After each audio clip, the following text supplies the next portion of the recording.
What the hell is this, Miss Alforte, and you also, Miss Padilla? Hindi ito sabungan kung gusto niyong magsabunutan. Galit na turan ni Javier sa kanila. Agad naman siyang binitawan ng babae. I think you don't have any business here, Miss Padilla, so you may go. Matabang na turan kay Jessa. Buti nga sayo, bilat sa babae nang makitang nagdadabog na umalis. You also, Miss Alforte, you may go. Matigas na belang sa kanya, and next time, if you do something, let me know first. Hindi yung basta-basta ka nang yayakap. Dagdag pa nito, hindi niya tuloy maiwasang mapangiti nang makita ang reaksyon nito sa biglaang pagyakap kanina. Pero sweet din ang gago, anang nang isip nang maalala kung paano siya sinagot nito. Naks naman, makachancing ang babae talagang yakap, tudyo ni Lexi sa kanya. Ano, masarap bang yakapin ang boss? Diga pa nito sa kanya, hindi niya mapigil ang humagalpak sa tawa. Hay, paano ba naman kasi ay masyado itong interesado, at naalala lang naman niya ang katawan ng amo. Pangako hindi kita iiwan, pangako hindi kita pababayaan. Pangako hindi ka na mag-iisa, pangakong magmula ngayon. Tayong dalawa ang magkasama habang nasa bahay ay hindi mapakali si Bindang, hindi niya kasi alam kung paano sasabihin sa amo kung pwede ba siyang huwag pumasok ng isang araw next week. Gawa ng sasamahan si Shelo sa Bulacan para kunin ang credentials nito sa huling eskwelahang pinasukan. Ano ba Bindang, kanina ka pa parang hindi maihi sa kinalalagyan mo bara ng kanyang boss, paano naman kasing hindi mainis si Javier sa babae palakad-lakad ito sa harap niya, siya na nga ang nahihilo sa ginagawa nito. Sir, mahinang panimula nito sa kanya, alam niyang may gustong sabihin ito sa kanya. Sir, ulit-ulit nito. Narinig niyang huminga ito ng malalim, Sir. Pangatlong ulit nito, puro na lang ba sir ang sasabihin nito? Ano ba yun Bindang, puro sir naman ang naririnig ko. May gusto ka bang sabihin, gusto mo bang bumali? Diretsa ang tanong ni Javier sa babae, gaya ng dati nakangiti na naman ito. Sir naman, di ba pwedeng hihingi lang ng off muna, pabirong turan sa kanya. At saan naman ang punta nito at nahingi pa ng off, every weekends naman binigay ko sa kanya aniya sa sarili, my date, dagdag ng utak niya. What for? A date? Osel kay Bindang. Nakita niyang humagalpak ito sa kanyang sinabi. Kumulat ang noo niya at bigla itong tumigil. Ko talaga sir, makapag-joke wagas off lang, date agad, ngiting turan nito, ganito kasi sir, before ako nag-apply, may dalagita akong inampun kasi lumayas daw sa kanila. Sa awa ng Diyos ay mabait naman at hindi ko kinakitaan ng pangit na ugali, kaya ipinangako ko sa bata na pag-aaralin ko siya. So plano kong samahan siyang lumuwas, para makuha namin ang mga credentials niya sa huling eskwelahan na pinasukan nito. Bago magpasukan sa susunod na buwan, paliwanag sa amo. Nakita niyang tumango-tango ito, matulungin pala ito, aniya sa sarili nang marinig ang paliwanag ni Bindang. Okay, tutal ay luluwas ako sa susunod na linggo para sa pista sa aming probinsya, at niyaya ko ng kaibigan ko, you have all the week to finish your business, wika sa nakangangang babae. Anyways, saan ba ang probinsya ng inampun mo? Buti kung hindi ka habulin ng mga magulang niyan, alala niya na baka makasuhan pa ito sa ginawang pagtulong. Nako sir, wala nang magulang, sa tiyahin tumira pero nung malustay nila ang perang iniwan ng magulang nito, nako, ginawa siyang alila sir kaya yan, naglayas, sagot sa boss niya, may concern pa naman pala ito sa kanya, taga San Jose Bulacan sir, dagdag pa niya. Nakita niyang lumiwanag ang mukha ng boss amo, really, doon din ang probinsya ko tura ng boss sa kanya. Wow, really, panggagaya sa pagsagot nito sa kanya, nakita niyang kumunat na naman ang noo nito. Talaga bang inuubos mo ang pasensya ko Bindang, matiim na turan sa kanya. Mantakin bang gayahin pa siya nito? Paktay ka na naman Bindang, bat mo kasi binibiro yang amo mong masungit, sermon sa sarili. Respect me as your boss, malakas na turan sa kanya. Nabiglang sambit niya nang biglang magtaas ng boses, Sir, naman, bakit naka-volume ka na naman? Nandito lang ako sa tabi mo. Malumanay na sagot sa amo, ewan ba kasi niya, hindi mapigilan ang sarili, ganito na lang lagi siya. Since pareho tayo ng pupuntahan, bakit hindi ka na lang sumabay sa akin, swesyon ng amo sa kanya. Nako sir, huwag na, okay lang kami ni Shelo, tanggi sa offer nito, hindi na rin naman nagpumilit ang amo niya. Agad silang naghanda dahil may gig siyang pupuntahan. Hello everyone, I'm Javier, the quad vocalist of the band. I know you will not be familiar with the song we gonna sing. Our drummer create this song, hope you like it. Saad ni Javier sa mga naroroon hanggang sa mabilis na tumipa ang kanilang drummer. Pangako sa'yo ikaw lang ang mamahalin, iingatan at aalagaan. Kahit anong mangyari magkasama tayo habang buhay, malamyos na boses ni Javier sa kinakanta niya. Hindi niya mapigil ang maaalala ng first time na nakita si Bindang. Putik-putik ito at halos iduro sa mukha niya ang natanggal na talampakan ng sapatos nito, hindi maiwasang mapangiti habang kumakanta. Sa kabila ng lungkot ng kantang iyon, ay mas lalo pang nahuhumaling ang mga kababaihan sa kanya, maging si Bindang ay kanina pa ito nangingiti sa kinauupuhan. Grabe, kilig match ang feeling ni Bindang, halos mapapikit para namnamin ang bawat salitang kinakanta ng boss, parang dinuduyan ang kanyang puso sa malamyos at swabing boses. Nakaka-TL ka na talaga bossing, baka di ako makapagpigil, ma-rape na kita, natatawang turan sa sarili. Halos hindi magkarinigan sa bulwagang iyon sa ingay ng mga kababaihang nahuhumaling sa amo. Mainis man siya sa mga ito pero ganoon talaga, aside sa gwapo at mayaman, sikat pa. Ang hirap sungkitin gaya ng mga suit nito sa closet, ang hirap kong abutin, ngiting turan ng maalala ang unang beses na inabot ito. Matapos ng 2 set niya sa gig, ay nilisan din ang bar na iyon naman ang sabi sa mga kabanda, 2 o 3 set lang siya dahil mas priority niya ang kanyang kumpanya. Pagkarating sa bahay ay agad niyang binilinan si Bindang. Bindang, I will go to supermarket tomorrow, please try to write a list for things we need at home, and of course yours also, and please try to cook something, my mom will come to meet you tomorrow at 11 in the morning, aniya dito para hindi na niya ito bulabugin bukas. Nakita niya kasing panay ang hikab na naman ito, alam na niya ang ugali nito, baka mamaya plakda na naman ito, antukin. Okay sir, inaantok nitong turan sa boss, do it now and put it on the table. Kahit antok na si Bindang ay gumawa siya ng listahan, natapos niya na lahat alista ang kakailanganin bukas. Na-excite siya sa alalahaning makikilala niya ang mother-in-law to be niya. Asar ng utak niya, ipagluluto niya ito ng kanyang espesyal na kare-kare at menudo. Sumakit ang kanyang puson, naalala nga niya, malapit na siyang magkaroon, kaya inilista niya rin ang napkin at lactacid. Hi, kung pwede nga niyang alista ang underwear at bra para makalibre, ginawa na niya, agad na ipinatong sa may lamesa ang listahang ginawa, saka nagmamadaling pumasok sa kwarto at nag-dive sa malambot na kama. 8:00 na nang gumising si Javier, lalampasan na sana ang kwarto ni Bindang nang marinig ang tinig nito. I remember the day, when you here with me, tad ang kanta nito sabay ng hagakjek nito, wala talaga siyang masabi dito. Kinatok ang kwarto ni Bindang since gising na ito. Bindang, tawag sa babae, mukhang nahiya ito nang malamang narinig niya ito. Yes sweetie, biglang sagot nito buhat sa loob, natutap ni Bindang nang ma-realize ang sinabi, yes sir, pag-uulit pa niya. Napangiti si Javier sa sagot ni Bindang, pero in fairness, masarap ang feeling na may tumatawag ng sweetie lalo kung si Bindang, aniya sa sarili. Napapabaling na lang siya ng ulo. I'm going, did you finish the list? Mukhang busy ito sa loob ng kwarto nito. Yeah, just see on the table, rinig niyang turan nito. In fairness kay Bindang marunong makibagay, kaya pati pag English kina-career, paano ba naman kasi puro Englishera ang mga hinaharap na ex niya. Mabilis na gumayak si Javier, isasama niya sana ang babae, pero minabuting huwag na lang, baka kung anong kapalpakan na naman ang gawin nito.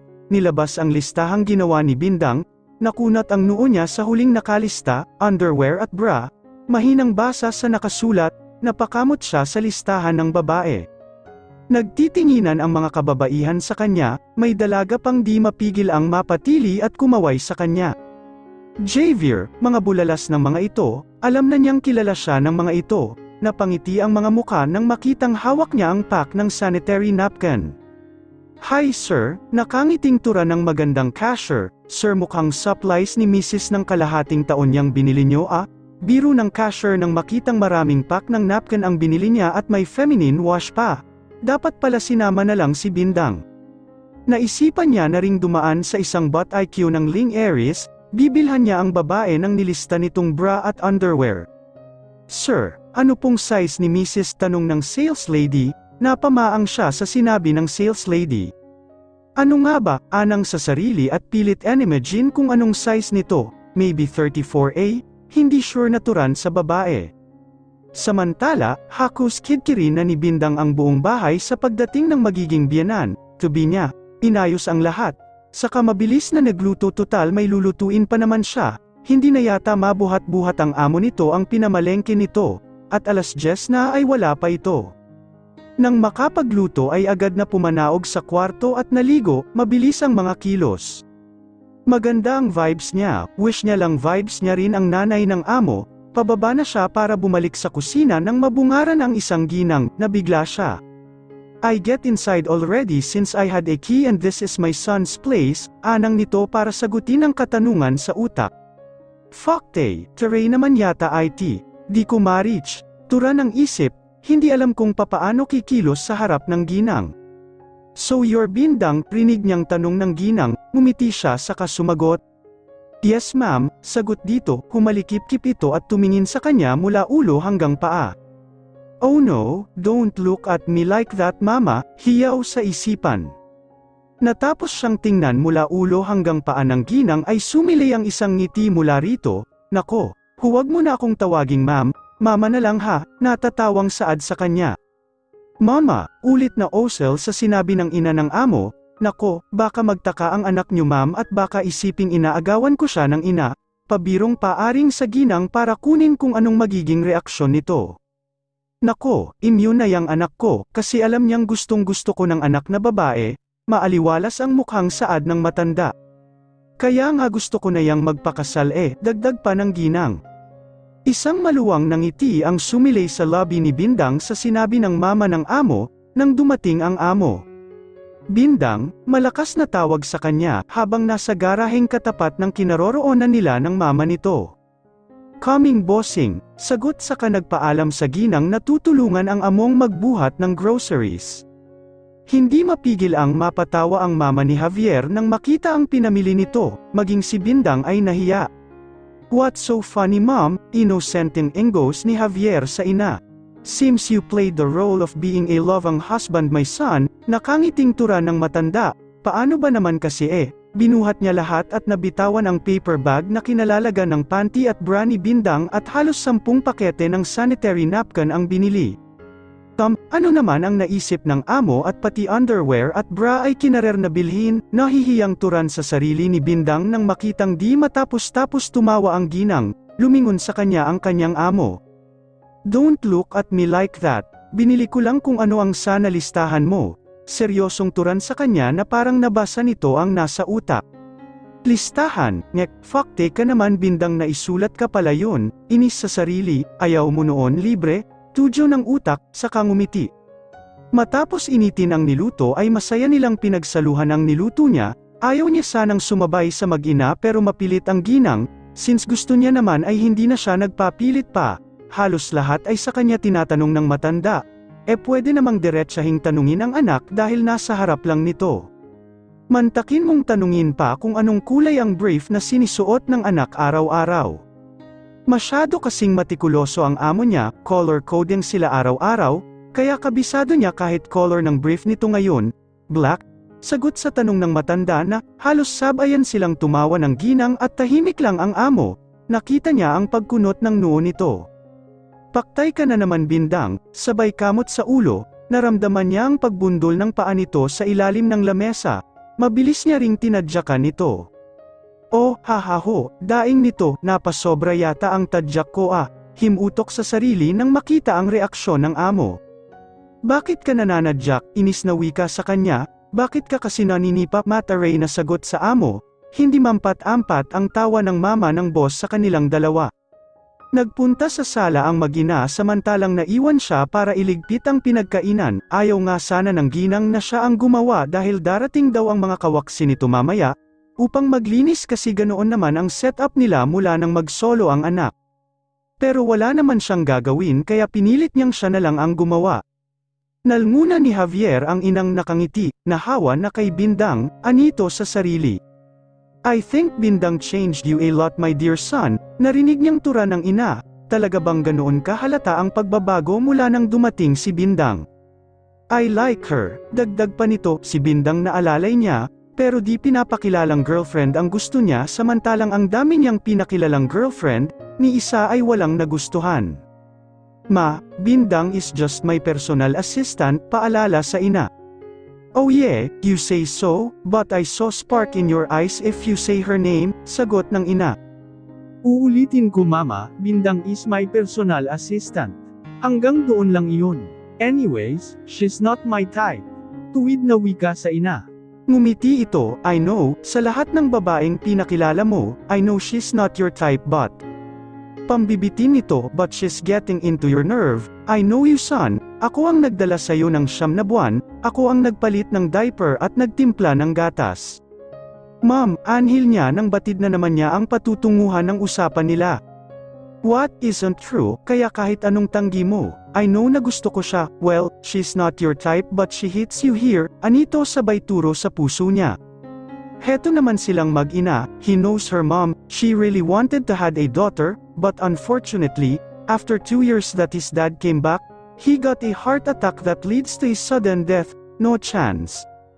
Natapos ang maghapong pagbubuyos sa kanya ng inang ligawan na ang alalay, walang itong ibang bukang bibig kundi ang pangalan ng babae. Iba na talaga ang karisma ni Bindang, anito sa sarili, dahil pati ang ina ay tinutudyo na rin ito sa kanya. Kinabukasan, huling araw na makikita ang lalaki bago ito umuwi ng probinsya, at sasamahan rin niya si Shelo para kunin ang mga kakailanganin nito, hindi mapakali si Bindang sa kanyang kinauupuhan sa opisina ng boss. Paano ba naman kasi ay kanina pa niya napapansing pasulyap-sulyap sa kanya ang boss. Umayos na umupo at inabot ang isang magazine, habang tinakip sa mukha ay hindi niya maiwasang pasaringan ito ng isang kanta. Mahal na mahal kita dito sa aking puso, ikaw lang ang nagbibigay. At tuwa't saya, rinig ni Javier, napakunot ang noo niya, siya ba ang pinatutungkulan ng babae, kumanta pa, hindi naman kagandahan ang boses, pangbabara sa sarili nito. Tiningnan ang kinaroroonan ng babae, hindi makita ang mukha dahil natatabingan ng magazine. Samantalang, napapangiti si Bindang sa sarili, alam niya kasing nakatingin na sa kanya ang lalaki dahil sa kinanta niya, alam niyang nagagandahan na ang amo sa kanya kaya panay ang tingin nito sa kanya. Call mo sir, bawal ma-in love, you can't resist my beauty, nakangising turan sa sarili. Muling kumanta si Bindang, ginaya pa nito talaga ang paraan ng pagkanta ng singer. OPM songs ang mga hilig niyang kantahin lalo na ang mga kanta ng lokal artist, wala siyang hindi uurungan, mas lalong nalukot ang mukha ni Javier sa muling pagbirit ni Bindang. Hindi niya mapigil ang barahin nito, ano ka ba Bindang, kung gusto mong mag-concert huwag dito sa opisina ko. Hindi ako makapag-concentrate, kunot noong sermon sa babae, at bago ka bumirit dyan mag-practice ka muna, nakakaturete, dagdag pang turan ng lalaki. Mas lalong lumuwang ang ngiti sa labi ni Bindang. Affected ang amo, nakakaturete daw, torete, naku paborito kong kanta yun anang sa utak, nang hindi mapigil ang kantahin nito. Torete, torete sayo, torete, torete sayo, pagkakanta niya sa isang linya. Talagang inuubos ni Bindang ang kanyang pasensya, Bindang. Malakas na boses ni Javier, nabigla si Bindang sa biglaang pagsigaw ng amo, halos magliparan ang mga magazine nasa harap niya, nang biglang masipa ang kinalalagyan nito. Anak ng pelaka oo, biglang turan niya nang marinig ang boses ng amo, mabilis ding pumasok sa opisina ng amo ang sekretarya nito. Nasaan ang sunog, sambit nito habang bitbit ni Lexi ang fire extinguisher. Napakamot si Bindang ng ulo, nang marinig nitong inutusan ng amo ang sekretarya, Miss Lexi, call any fast food or restaurant and order 1 bucket of fried chicken, I think my personal assistant is hungry, sarkastikong turan ng amo. Parang sa sobrang nalipasan ng gutom halos gawing coliseum at nagkonsyerto pa dito sa opisina ko, mabuti sana kung maganda sa tenga hindi naman, inis nitong turan bago muling ibalik ang atensyon sa mga papeles. Ay grabe ka naman sir, ayos naman ang boses ko ahem, aniya na muling tinutono ang boses, mahal kita walang iba. Ang kanta niya na binuhos pa ng lahat ng emosyon niya. Napailing na lamang si Javier, Hindi alam kung magsisisi bang pinapasok si Bindang sa buhay niya, nag-ulo na ang isip niya maging tenga niya. Isang nakakalokong ngiti ang nakita sa mukha ni Lexi saka lumabas para sundin ang iniutos ng amo. Haste bad trip si Bossing, aniya sa sarili, tumayo at naglakad patungo sa may pintuhan, naboboring na siya kailangan niya ng makakausap at si Lexi lang yun. Hinay-hinay siyang lumabas na parang magnanakaw, ayaw niyang gumawa ng ingay dahil magagalit na naman ang masungit na amo. Saan ka pupunta Miss Alforte? Mariing turan nito, halos mapapikit siya sa nebyos. Apuhap nang sasabihin sa amo, kay Lexi lang, gusto ko kasing padagdagan ng fries at burger. Aniya, nakita ang pagkunot lalo ng noon nito, isip yatang kakainin ko, para sayo yun gago. Maswerte ka at binilinan ako ni mama na alagaan kang mabuti, mangiti-ngiting turan sa sarili. Gustong matawa sa sinabi ni Bindang, napapabilib na siya sa babae, kung katakawan ang pag-uusapan, mantakin bang kulang pa yata ang bucket ng fried chicken at gusto pang dagdagan. Napabaling-baling na lang siya ng ulo, habang nakitang sarado na ang pintuhan ng opisina niya nang bumukas ulit ito. Tuon ang mata sa mga papeles dahil mula kaninang dumating sila ni Bindang ay hindi siya makapag-concentrate. Ano na naman ba Bindang, angil niya dito habang nasa papeles pa rin ang mata, tell me now at kanina pa ako hindi matapos-tapos at makapag-concentrate dahil sayo, tahasang turan pa niya, nabagan siya ng walang reaksyon galing sa babae. Unti-unting binaling ang mata. Mama,